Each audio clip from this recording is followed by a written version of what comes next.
మీ ఎలాంటి వ్యాపార ప్రకటనలకైనా వెంటనే మా ఛానల్ సంప్రదించండి. నమస్తే. ప్రస్తుతం మన స్టూడియోలో ప్రముఖ ఆధ్యాత్మికవేత్త, జ్యోతిష్య వాస్తు పండితులు, లలితాదేవి ఉపాసకులు బ్రహ్మశ్రీ నానాజీ పట్నాయక్ గారు ఉన్నారు. గురువుగారితో మాట్లాడు. నమస్కారం గురువు. శ్రీమాత్రే నమః. ఆగస్టు మాసం, అందులోనూ శ్రావణ మాసం, వృషభ రాశి వారి పరిస్థితి ఏ విధంగా ఉండబోతుంది గురుగారు? ఓవరాల్గా ఉగాది రాశి ఫలితాల్లో కూడా వీళ్ళే టాపర్ మనం ప్రస్తావించాం. ప్రస్తుతం ఈ నెల వీళ్ళ టైం ఎలా నడుస్తుంది? ఓవరాల్గా ఎలాంటి జాగ్రత్తలు తీసుకోవాలి? తప్పకుండా అండి. మీకు ఒక చిన్న విషయం చెప్పి మొదలు పెడదాము. ఫస్ట్ ఆఫ్ ఆల్ ఏంటంటే, వృషభ రాశి వారికి ఓపిక అండి. వీళ్ళ బలమే ఓపిక. ఓపికగా ఉన్నారా వీళ్ళు ప్రపంచాన్ని జయిస్తారు. కాకపోతే వృషభం వారికి ఎప్పుడు కూడా ఎక్కడ అసంతృప్తి ఉంటుందంటే, వీళ్ళకి చిన్నప్పటి నుంచి చూస్తే వృషభ లగ్నం ప్రధానంగా రాశి కంటే కూడా లగ్నం వారికి చిన్నప్పటి నుంచి మీరు ఎనీ వృషభ లగ్నం వాళ్ళని ఏమంటే మీ మాస్టర్ గారు చెప్పింది మీకు ఇంకా ఎక్కడో అసంతృప్తి, అవునండి ఇంకా బాగా చెప్పాల్సింది, ఇన్డెప్త్గా వెళ్ళైపోయాడు ఆయన అంటారు. అంటే వీళ్ళకి ఎంతసేపు ఇంకా సంథింగ్ మాస్టర్ నుంచి ఇన్డెప్త్ రిలేటెడ్ ఆ యొక్క దాన్ని వీళ్ళు ఆశిస్తారు. సబ్జెక్ట్లో ప్రధానంగా, సబ్జెక్ట్లో అన్నిట్లో కాదు, ఆశిస్తారు ఎక్కువగా. వీళ్ళు కూడా కాస్త ఇన్డెప్త్ ఇది ఎక్కువగా ఉంటుంది వృషభం వారికి. అయితే ఇందాక మీరు అన్నారు వృషభం వాళ్ళకి టాప్ అని. 100% గోచారం అయితే టాపే. కానీ నేను ఏమంటానంటే, మనకు చూడండి కింద కామెంట్స్ పెడుతూ ఉంటారు కొంతమంది, టాప్ అన్నారు, మా పరిస్థితి ఇలా ఉంది, మా పరిస్థితి ఇలా ఉంది. నేనేమంటానంటే, ఇది గోచారం నీకు అనుకూలిస్తుంది. అంటే ఎలా అంటే, ఇప్పుడు చిన్న ఎగ్జాంపుల్ అండి. ఇప్పుడు మనకి కరోనాలో బాగా అమ్ముడిపోయింది ఏంటి? మాస్కులు, శానిటైజర్లు, మెడిసిన్స్. ఇవి అంటే మార్కెట్ నీకు అక్కడ నువ్వు అమ్మకపోతే ఆ టైంలో నీ తప్పు అవుద్దిగా. మార్కెట్ అయితే ఉంది అక్కడ. మార్కెట్ ఉన్నప్పుడు నువ్వు అమ్మలేదు, నువ్వు ఇంట్లో కూర్చున్నావు, అర్థమైందా? అలాగే కొన్నిసార్లు ఏమవుతుంటుందంటే, ఎప్పుడైతే వీళ్ళకి గ్రహస్థితి నువ్వు అమ్మకపోవడం అంటే దాని అర్థం ఏంటంటే, వీళ్ళ పర్సనల్ చార్ట్ అనుకూలించినప్పుడు గోచారం వల్ల కొంతే చూపిస్తుంది కానీ పూర్తిగా చూపించదు. గోచారం అనేది ఒక 10 to 20%, సమ్టైమ్స్ ఒక్కోసారి కొంతమందికి 5 to 10% అనుకూలిస్తుంది. ఎందుకంటే వాళ్ళ పర్సనల్ చార్ట్, వాళ్ళ పర్సనల్ కర్మ ఉంది కదా. ఇదేమో కాలము, అదేమో పర్సనల్ కర్మ, పర్సనల్ చార్ట్. అది చెక్ చేసుకోవాలని చెప్తా. అది చెక్ చేసుకొని అక్కడ ఏమవుతుంది, వాళ్ళకి ఎందుకు మనీ రావట్లేదు, వాళ్ళకి ఎందుకు ఉద్యోగం రావట్లేదు, వాళ్ళకి ఎందుకు ఎంత శ్రమిస్తున్నా గుర్తింపు రావట్లేదు, ఇది వాళ్ళు చెక్ చేసుకోవాలి. అప్పుడు they will become top position. But గోచారం మాత్రం మీరు ఇందాక అన్నట్టుగా 100% సపోర్టివ్గానే ఉంది. ఎందుకంటే ఇక్కడ లగ్నాధిపతి ప్లస్ ధనాధిపతి, ధనస్థానంలో ఉన్నారు ఇద్దరు వెళ్ళి. ధనాధిపతి వక్రించి కూడా వస్తున్నాడు ఆయనకి. అంటే ఏమిటి, ఇక్కడ 100% ఫైనాన్షియల్గా సపోర్టివ్గా ఉన్నాయి, ఇంకా అందులో ఎటువంటి డౌట్ లేదు. కాకపోతే ఇక్కడ 3లో బుధుడు వక్రించినప్పుడు వీళ్ళు ఏదైనా మాట్లాడేటప్పుడు సరదాగా మాట్లాడే మాట కూడా వీళ్ళకి రివర్స్ అవుతుంది. ఈ విషయంలో జాగ్రత్తగా ఉండాలి. ప్రధానంగా మకరం వారు అండ్ వృషభం వారు ఇద్దరు జాగ్రత్తగానే ఉండాలి. ఎందుకంటే మకరం వారికి 3లో శని వక్రి, వృషభం వారికి బుధుడు వక్రి. అంటే వీళ్ళేదో సరదాగా అంటారు, అవతల వాళ్ళు ఆ విషయం తీసుకుని హట్ అయిపోతారు. వీరికి ఎందుకని అనరా బాబు అనవసరంగా అనిపిస్తూ ఉంటుంది. ఓకే, సో అందుకని ఈ విషయాల్లో జాగ్రత్తగా ఉండాలి. కాకపోతే వీళ్ళకి పంచమంలో కుజుడు ఉన్నాడండి వీళ్ళకి. సో ఇన్ని రోజులు 4లో ఉన్న కుజుడు వల్ల వీళ్ళకి ఎడ్యుకేషన్లో డిస్టర్బెన్సెస్ కానివ్వండి, ఏదైనా ప్రాపర్టీ తీసుకుందామంటే ఇబ్బంది కానివ్వండి, ఇవన్నీ ఉన్నటువంటిది. ఇప్పుడు పంచమంలోకి వెళ్ళిపోయినందుకు దాని తగ్గుతుంది దాని ప్రభావం. కాకపోతే ఖర్చుల వల్ల కాస్త ఎక్కువ ఆలోచనలు ఎక్కువ పడుతూ ఉంటారు వీళ్ళు. అబ్బా ఏమిటి ఖర్చులు, అది కూడా ముఖ్యంగా పార్ట్నర్స్ కోసమో, జీవిత భాగస్వామి కోసమో, సంతానం కోసమో ఎక్కువ ఖర్చు పెట్టవలసిన పరిస్థితి వస్తుంది. ఖచ్చితంగా పెట్టేసేయాలి, ఇంకా నువ్వు ఎస్కేప్ అవ్వడానికి ఛాన్స్ లేదన్నట్టుగా ఉంటుంది. ఎందుకంటే కుజుడు ఎస్కేప్ అవనివ్వడండి. కుజుడు, శని కొన్ని గ్రహాలు ఉంటాయి. మనం తర్వాత పోస్ట్పోన్ చేసుకుందామంటే కుదరదు, ఖచ్చితంగా చేయాల్సిందే అని ఉంటుంది. అంటే ఖచ్చితంగా చేయవలసిన కొన్ని ఉంటాయి. ఇప్పుడు స్కూల్ ఫీజు కట్టాలి, దాన్ని మనం ఓ నెల పోస్ట్పోన్ చేయగలుగుతామేమో, తర్వాత చేయలేంగా, అంతే కదా.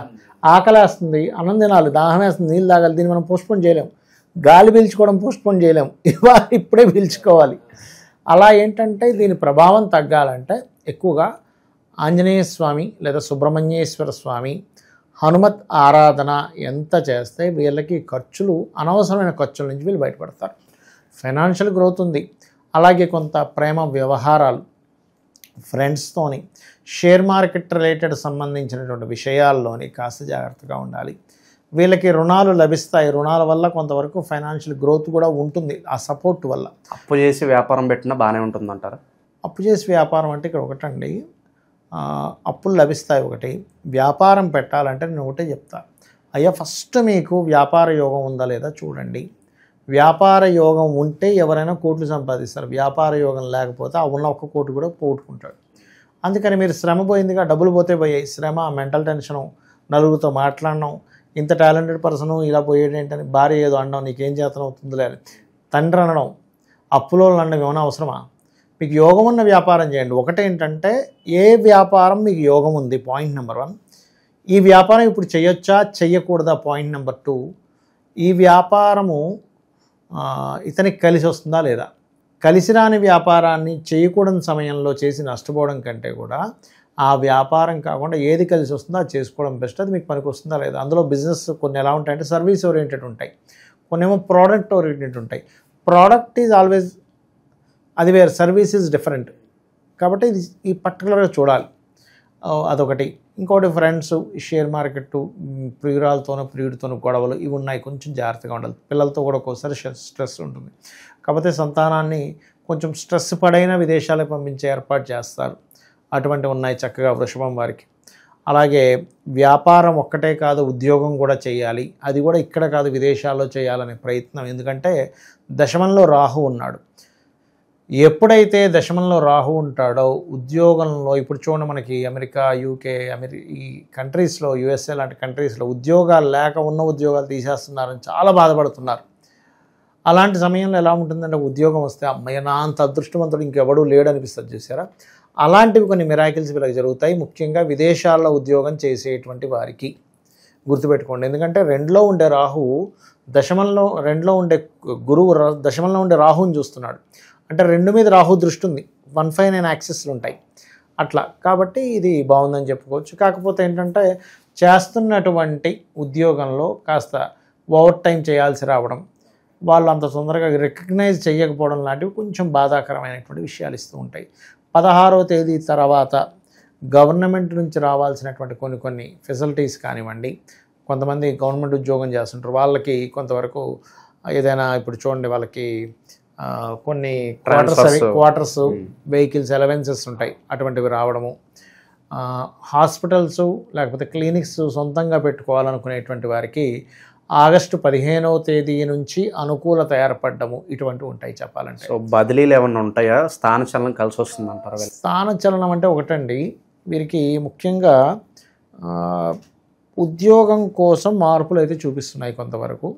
అలాగే వీరు ఎట్టి పరిస్థితుల్లో 11, 12 తేదీలు ఉద్యోగంలో చేసే అగ్రిమెంట్స్ కొన్ని ఉంటాయి. మీరు 2 years ఉండాలని రాస్తాడు. అందులో ఏంటి కండిషన్స్ గుడ్డిగా పెట్టేయకూడదు. కండిషన్స్ క్లియర్గా చదువుకోండి. వాళ్ళు ఏదో అనుకుంటారని మీరు చదివితే ఈయనకి ఇంత అనుమానం అనుకుంటారని అనుకుంటే మీరు ఇబ్బంది పడతారు తర్వాత. కాబట్టి ఇటువంటి విషయాల్లో ఎక్కడా కూడా చేయకూడదు. 13, 14 తేదీలు ఏదో ఎక్కువ లాభం వస్తుందని కొన్నిట్లో మనం ధనం పెడుతూ ఉంటాం.